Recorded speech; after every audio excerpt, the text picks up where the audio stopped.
long before the crow became a familiar figure on rooftops, roadsides, and winter fields. It occupied a far more mysterious place in the human imagination. Its black feathers seemed to contain the night itself. Its voice carried across battlefields, burial grounds, and empty landscapes. It appeared to watch from the edges of human life, close enough to understand us, yet wild enough to remain beyond our control. Across different cultures, the crow has been feared as an omen, honored as a guide, associated with gods, and treated as a messenger between worlds. Yet behind these legends stands a living creature whose intelligence may be even more remarkable than the mythology surrounding it. The crow does not merely survive beside humanity. It watches us, learns from us, and sometimes it remembers us. Crows belong to the corvid family, alongside ravens, rooks, jackdaws, magpies, and jays.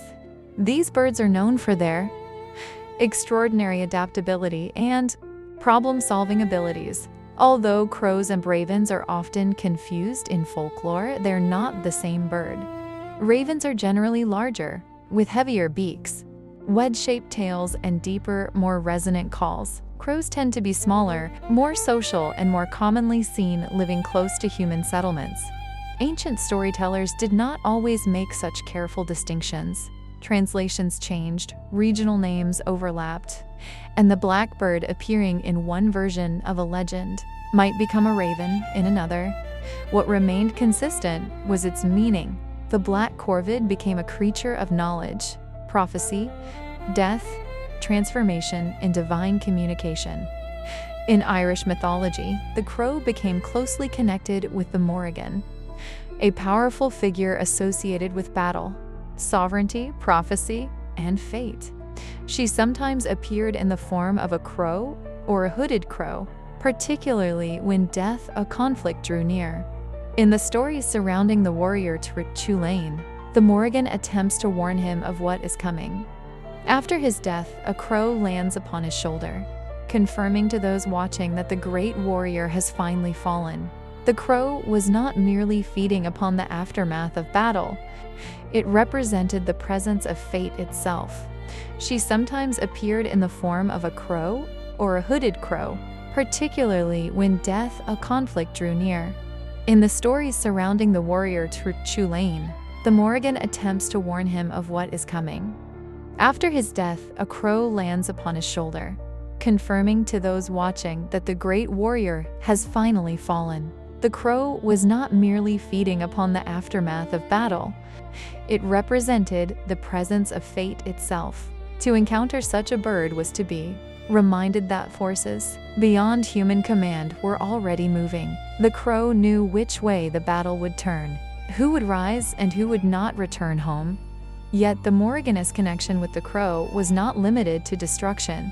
She was also associated with the defense of land, the protection of a people, and the preservation of sovereignty. Her crow could therefore represent warning as much as death, a call to remain alert, protect what matters, and recognize the moment when action becomes unavoidable. In one Greek legend, the crow was once white. The god Apollo sent the bird to watch over his lover, Coronis. When the crow returned with news that she had been unfaithful, Apollo's rage scorched its feathers black. Some versions suggest Apollo punished the crow for bringing unwelcome truth. Others describe the bird as having failed in its duty. Yet the central image remains the same.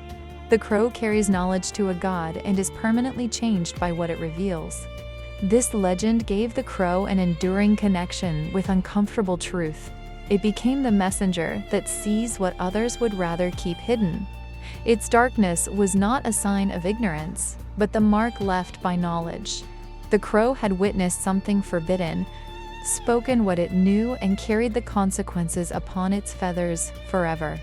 In Japanese mythology, the great three-legged crow Yatagarasu represents divine guidance. According to tradition, Yatagarasu was sent from heaven to guide Emperor Emu through dangerous and unfamiliar country. Rather than symbolizing death, this crow revealed the correct path when the way forward could not be clearly seen. Yatagarasu represents intervention, direction, and the arrival of guidance at a decisive moment. This reveals another side of crow mythology. The bird is not always announcing an ending. Sometimes it appears when someone has lost their way. Its presence may signal that a path exists, even when it remains hidden from ordinary sight. In other traditions, crows have appeared as creators, tricksters, thieves of sacred knowledge, and carriers of fire or light. Many of these stories are culturally specific and should not be collapsed into a single universal legend, yet they often recognize similar qualities within the bird: curiosity, boldness, observation, and an ability to turn almost any situation to its advantage. The mythical crow crosses boundaries. It moves between wilderness and settlement, life and death, the sacred and the ordinary. It eats what others abandon. It builds homes above the ground but descends to search among human remains. It can gather in enormous numbers. Yet it is also capable of forming enduring family bonds. Perhaps this existence between worlds is what made the crow such a compelling, supernatural figure. The ancient Greek storyteller Aesop told of a thirsty crow that discovered a pitcher containing water. The water was too low for the crow's beak to reach, so the bird began dropping stones into the vessel. With every stone, the water rose until the crow could finally drink. For centuries, the tale was treated as a fable about ingenuity and persistence. Modern experiments have shown that its central idea was not as fanciful as it appeared. In controlled studies inspired by Aesop's story, New Caledonian crows have dropped sinking objects into water-filled tubes to raise them level of a floating reward.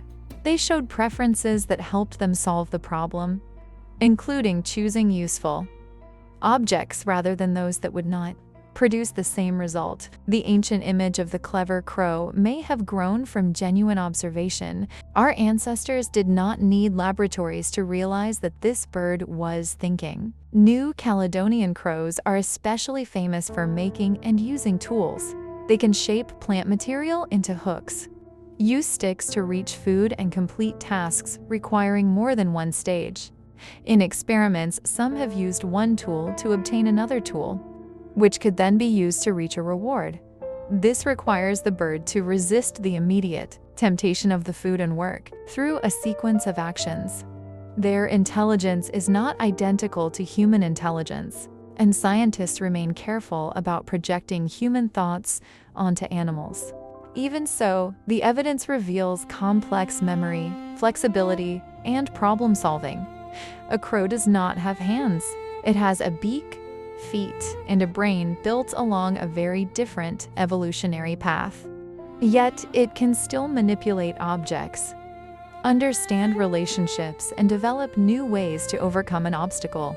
Crows can also recognize individual human faces. Researchers at the University of Washington wore distinctive masks while capturing and briefly handling wild crows. When people later walked through the same area wearing those masks, the birds responded with alarm calls and mobbing behavior. The crows remembered the threatening face. More remarkably, other crows appeared to learn about the danger without being captured themselves. Knowledge was passed socially through the group and eventually to younger birds.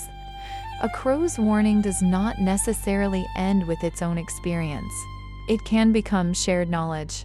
In practical terms, this means the crow watching from a lamppost may be doing more than noticing that a human is present. It may be identifying who that person is, remembering how they behaved, and communicating that information to others. Crows are also known to gather around the bodies of their dead. These gatherings are sometimes called crow funerals, although the name may encourage us to interpret the behavior through a human lens. Research suggests the birds use these encounters to investigate danger. A dead crow may reveal the presence of a predator, a threatening person, or an unsafe place. The gathering becomes a lesson. The birds call, observe, and remember what surrounds the body. Once again, information passes through the community. We cannot know that a crow experiences death exactly as we do. Yet their behavior shows that death matters to them. It changes their attention, their choices, and their understanding of a place. This may help explain why human beings have associated them with the dead for so long. Where we saw mourning, the crow may also have been studying.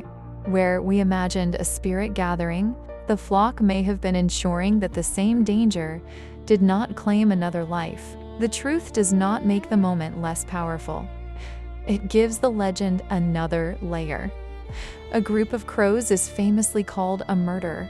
The expression has helped strengthen their sinister reputation. Although crows are highly social animals, they gather to exchange information, find safety, locate food, and rest in communal roosts that may contain thousands of birds.